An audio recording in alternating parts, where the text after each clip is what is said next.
Hello everyone. कैसे हैं सभी लोग? आई होप बहुत अच्छे हैं। आईबीपीएस पीओ का नोटिफिकेशन आ चुका है। मुझे पता है आप लोगों के मन में बहुत सारे डाउट्स हैं, बहुत सारी क्वेरीज हैं। तो आज इस वीडियो में हम सारी चीज़ों को बहुत डिटेल में डिस्कस करेंगे। चाहे वो सिलेबस हो, आपका आपका एग्जाम कब होगा, क्या पैटर्न था, पिछले साल का क्या कट ऑफ है, आपका सारी की सारी चीज़ें बहुत डिटेल में डिस्कस करने वाले हैं। तो मेक श्योर कीजिए कि आप सभी लोग नोट डाउन भी कर लें इंपॉर्टेंट चीज़ों को, और इस वीडियो को लास्ट तक ज़रूर देखें। डिस्कस करना स्टार्ट करते हैं। सबसे पहले तो आपका एग्जामिनेशन कब है? देखो, आज 1 अगस्त है और आपका जो प्रीलिम्स एग्जामिनेशन है वो बोला है कि वो सितंबर या अक्टूबर में होगा, है ना? तो सितंबर या अक्टूबर में होगा, तो लगभग लगभग आपके पास 1.5 से 2 महीने का टाइम है। अगस्त का पूरा मंथ है, सितंबर बीच में होगा या सितंबर एंड में या अक्टूबर स्टार्टिंग में हो सकता है। इनफैक्ट सितंबर बीच में भी नहीं होगा क्योंकि आरआरबी के एग्जाम्स हैं, तो मोस्ट प्रोबेबली ये अक्टूबर स्टार्टिंग में ही होगा। तो लगभग आपके पास 2 मंथ्स हैं प्रीलिम्स एग्जामिनेशन के लिए। और अगर हम मेंस एग्जामिनेशन की बात करते हैं आपके पास, तो आपके पास नवंबर 2023 में मेंस का एग्जामिनेशन है, तो 2.5 से 3 महीना वहां पर है। तो अब मुझे अपनी स्ट्रैटेजी ऐसी बनानी है कि मैं इस पूरे टाइम को बहुत अच्छे से यूटिलाइज करूँ और सिलेक्शन ले लूँ। बट उससे पहले जान लेते हैं कि क्या क्या इंपॉर्टेंट बातें हैं इस नोटिफिकेशन में। तो कौन कौन से बैंक्स पार्टिसिपेट कर रहे हैं आप देख सकते हैं। Bank of Baroda, Canara bank, UCO bank, union bank of India, Punjab and Sind bank. Central bank of India ने इस बार बहुत सारी वैकेंसीज निकाली हैं, 2000 वैकेंसीज तो लगभग सेंट्रल बैंक ऑफ इंडिया ने निकाली है। तो ये सारे के सारे बैंक्स हैं जो पार्टिसिपेट कर रहे हैं। बहुत सारी बैंक्स ने अपनी वैकेंसीज को रिपोर्ट नहीं किया है, जिसकी वजह से अभी जो आपको वैकेंसी का नंबर दिख रहा है वो 3000 समथिंग दिख रहा है ना, 3000 के लगभग ही आप मान लो। तो अभी के लिए जो आपको वैकेंसीज का नंबर दिख रहा है दैट इज 3000। बट ये वैकेंसीज का नंबर डेफिनेट सी बात है इंक्रीज होगा। पिछले साल भी इंक्रीज हुआ था, हालांकि पिछले साल जब रिपोर्ट हुई थी तो 6000 प्लस वैकेंसीज थी, इस वजह से बहुत ज्यादा इंक्रीज नहीं हुआ था। लेकिन इस बार इसके बहुत इंक्रीज होने के चांसेस हैं क्योंकि बहुत सारी बैंक ने अभी तक रिपोर्ट ही नहीं की है अपनी वैकेंसीज। चलो, अच्छी बात है ये। अगली बात, क्या क्या आता है, कैसे पढ़ना होता है, क्या सिलेबस होता है, क्या एग्जाम पैटर्न होता है, वो सारी चीजों को डिस्कस करते हैं। आईबीपीएस पीओ प्री होगा, आपका मेंस होगा, आपका इंटरव्यू होगा, ठीक है। प्रीलिम्स एग्जामिनेशन आपका सिर्फ क्वालिफाइंग पेपर होगा, उसके मार्क्स जो है आपके फाइनल मेरिट लिस्ट में ऐड नहीं होते हैं। मतलब मेंस के और इंटरव्यू के इन दोनों के मार्क्स ही आपके ऐड होते हैं। अगर मैं प्रीलिम्स की बात करूं, आपको 1 घंटे का समय मिलता है। आपके पास 3 सब्जेक्ट्स होते हैं, इंग्लिश, क्वांट्स और रीजनिंग। इंग्लिश में 30 क्वेश्चंस, क्वांट्स और रीजनिंग में 35 क्वेश्चंस होते हैं। 1 घंटे के समय में आपको 100 मार्क्स का पेपर करना होता है। तो ड्यूरेशन 60 मिनट्स। प्रीलिम्स लेवल है, बहुत ज़्यादा डिफिकल्ट नहीं होता है। अभी हम पूरा का पूरा सिलेबस भी डिस्कस करेंगे। प्रीलिम्स में सबसे ज़्यादा मैटर क्या करती है, आपकी स्पीड क्या है और आपकी एक्यूरेसी क्या है, क्योंकि टाइम बहुत कम होता है सारे के सारे क्वेश्चंस को करने के लिए। इसके बाद हम मेंस की बात करते हैं, तो मेंस में बेसिकली आपकी 5 चीज़ें आ जाती हैं। आपका जनरल इकोनॉमी या बैंकिंग अवेयरनेस, जीए या बीए, इसमें आपको करंट अफेयर्स भी रेगुलरली पढ़ने पड़ते हैं, और साथ ही साथ आपको बैंकिंग अवेयरनेस, फाइनेंशियल अवेयरनेस की भी नॉलेज होनी चाहिए कि रेपो रेट क्या है, रिवर्स रेपो रेट क्या है, एसएलआर आपका क्या है, किस बैंक ने कौन सी पॉलिसी, आरबीआई ने कौन सी पॉलिसी निकाली लेटेस्ट, आरबीआई ने अपने सर्क्यूलर में क्या बोला। हर तरह की चीज़ें आपको पता होनी चाहिए। इसके बाद इंग्लिश, अभी मैं आपको डिटेल सिलेबस बताऊंगी। इंग्लिश रीजनिंग एबिलिटी और कंप्यूटर एप्टीट्यूड कंबाइन होके आता है। डीआई आता है आपका, और एक आपका इंग्लिश का डिस्क्रिप्टिव राइटिंग का भी पेपर आता है। बहुत सारे बच्चे इस डिस्क्रिप्टिव राइटिंग को इग्नोर कर देते हैं, जिसकी वजह से वो बाकी सारे एग्जाम्स क्लियर कर जाते हैं बट डिस्क्रिप्टिव राइटिंग में रह जाते हैं। तो मेक श्योर कीजिएगा कि आप पांचों ही चीज़ों को बहुत इंपॉर्टेंस दें। अगर अभी मैं आपको दिखाऊंगी भी, जैसे कट ऑफ की मैं बात करती हूँ, तो सबसे ज़्यादा जो आईबीपीएस पीओ में देखा गया है वो इंग्लिश का ही कट ऑफ सबसे ज़्यादा रहता है। बाकी एग्जाम्स का 2 नंबर, 4 नंबर, 6 नंबर ऐसे कट ऑफ था, बट इंग्लिश का अगर मैं लास्ट ईयर की बात करूँ तो 12.25 का कट ऑफ था। डिस्क्रिप्टिव राइटिंग का 8.75 का कट ऑफ था। तो इंग्लिश जो होता है वो सबसे ज़्यादा स्कोरिंग सब्जेक्ट भी होता है आईबीपीएस पीओ के एग्जामिनेशन में, और ये आपकी कह सकते हैं ना, आपके लिए प्रॉब्लम भी क्रिएट कर सकता है क्योंकि कट ऑफ ज़्यादा जाता है, तो इसको आपको इंपॉर्टेंस देनी पड़ती है। इसके बाद हम आगे की बात करें अगर, तो एक एक अच्छा सा चीज़ है, वो क्या है कि सिबिल स्कोर आपको मेंटेन करना होगा, कि आपका जो सिबिल स्कोर है वो 650 से ऊपर होना चाहिए, इससे इससे कम नहीं होना चाहिए। सिबिल स्कोर इंप्रूव कैसे किया जा सकता है? सिबिल स्कोर बेसिकली होता क्या है कि आपने कोई लोन लिया, आपने उसे टाइम पे कर दिया, तो उससे आपका सिबिल स्कोर अच्छा हो जाता है। आपकी क्रेडिट कार्ड हिस्ट्री को चेक किया जाता है सिबिल स्कोर को एवेलुएट करने के लिए, कि आपने जितने भी लोन्स लिए थे, जितना भी आपका आउटस्टैंडिंग अमाउंट था, वो आपने टाइमली पे किया था या नहीं किया था। इसके बाद हम आते हैं एज की बात करते हैं। बहुत सारे बच्चों को डाउट होता है, तो एज मिनिमम 20 या मैक्सिमम 30। अगर आप इसको देखोगे ध्यान से, तो आप जो है 2/8/1993 मतलब 2 अगस्त 1993 के बाद आपका बर्थ होना चाहिए। अगर इससे पहले हुआ है तो आप एग्जामिनेशन नहीं दे सकते, और इससे पहले होना चाहिए। तो आपकी जो एज है वो इन दोनों के 20 और 30 ईयर्स के बीच में लाइक करनी चाहिए। क्या है आपकी एज इसमें लाइक कर रही है? I hope yes. Educational qualification में बहुत सारे बच्चों का एक क्वेश्चन आता है कि मैम हमारा हो तो गई है ग्रेजुएशन, बट हमारे पास हमारा रिजल्ट नहीं है, या हमारा रिजल्ट डिक्लेयर नहीं हुआ है, हमारे पास हमारी डिग्री नहीं है। तो प्लीज़ मेक श्योर कीजिए कि जब आप अपना फॉर्म फिल कर रहे हैं आपका रिजल्ट डिक्लेयर होना चाहिए।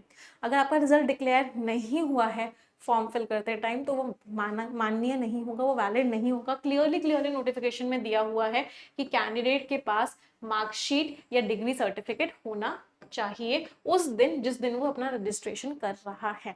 तो यू शुड हैव दैट, वो चीज़ आपके पास होनी ही होनी चाहिए। अगली बात करते हैं एप्लीकेशन फीस की। तो अगर आप इसमें से किसी कैटेगरी में लाइक करते हैं तो आपकी फीस 175 है। अगर आप जनरल कैटेगरी के हैं तो आपकी फीस जो है 850 रुपीज़ की है। इसके बाद बात करते हैं सिलेबस की।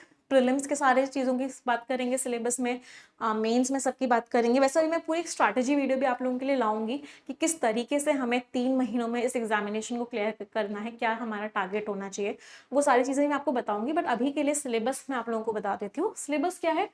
प्रीलिम्स की बात करूँ तो इन टॉपिक्स के अलावा कोई और टॉपिक नहीं देखने को मिलेगा आपको प्रीलिम्स में।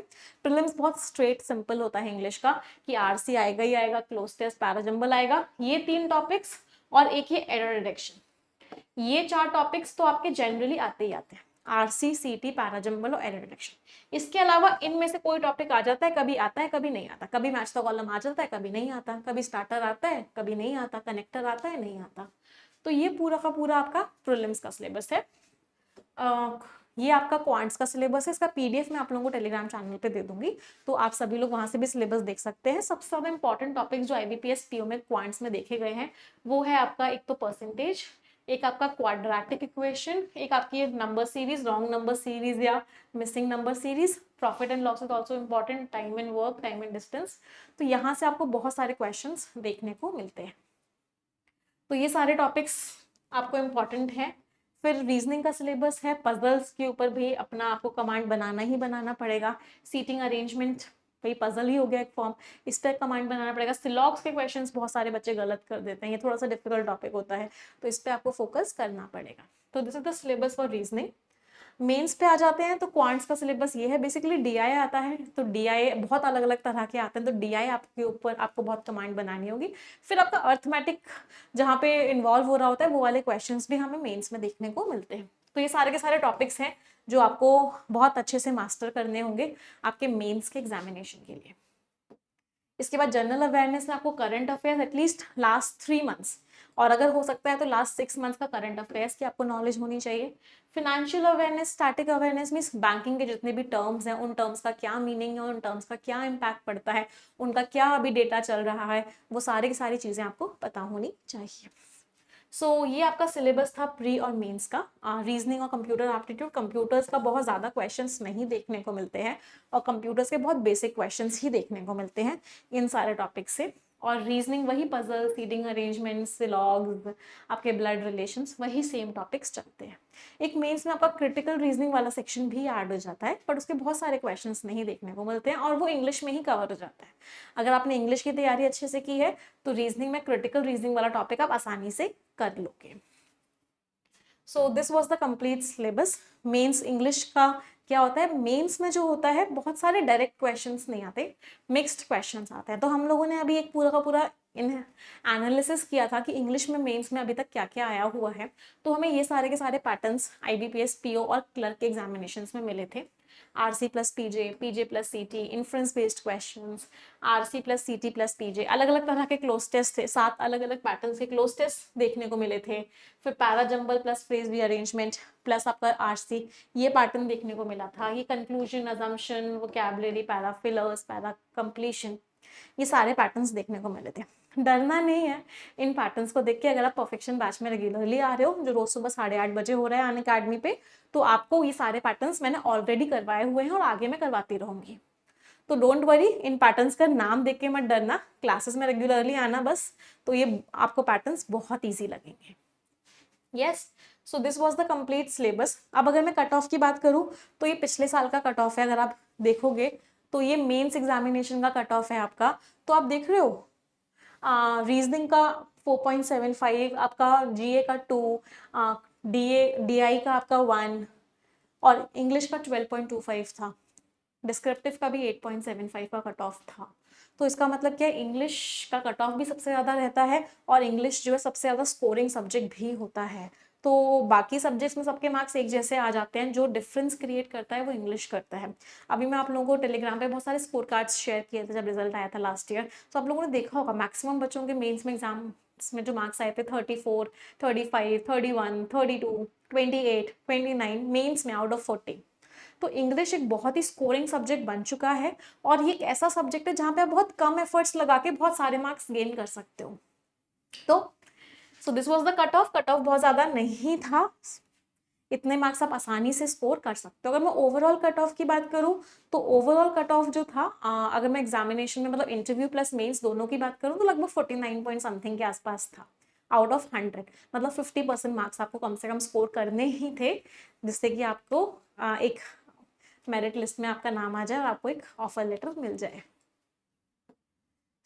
अब वैकेंसीज की बात कर लेते हैं। तो टोटल वैकेंसीज जो रिपोर्ट हुई हैं वो 3091 वैकेंसीज रिपोर्ट हुई हैं। बट आप यहाँ पे देख रहे हो बहुत सारी बैंक्स ने अभी तक अपनी वैकेंसीज बताई ही नहीं है। आप ये एनआर देख रहे हो, एनआर का मतलब है नॉट रिपोर्टेड। तो अभी तक वैकेंसीज नहीं बताई है, जैसे इंडियन बैंक ने नहीं बताई, इंडियन ओवरसीज बैंक ने नहीं बताई है, UCO bank, union bank of India ने नहीं बताई है। तो इन लोगों ने अभी तक इवैल्यूएट ही नहीं किया है कि उनको इस साल कितने लोगों की ज़रूरत होगी, इस साल नहीं नेक्स्ट ईयर कितने लोगों की ज़रूरत होगी।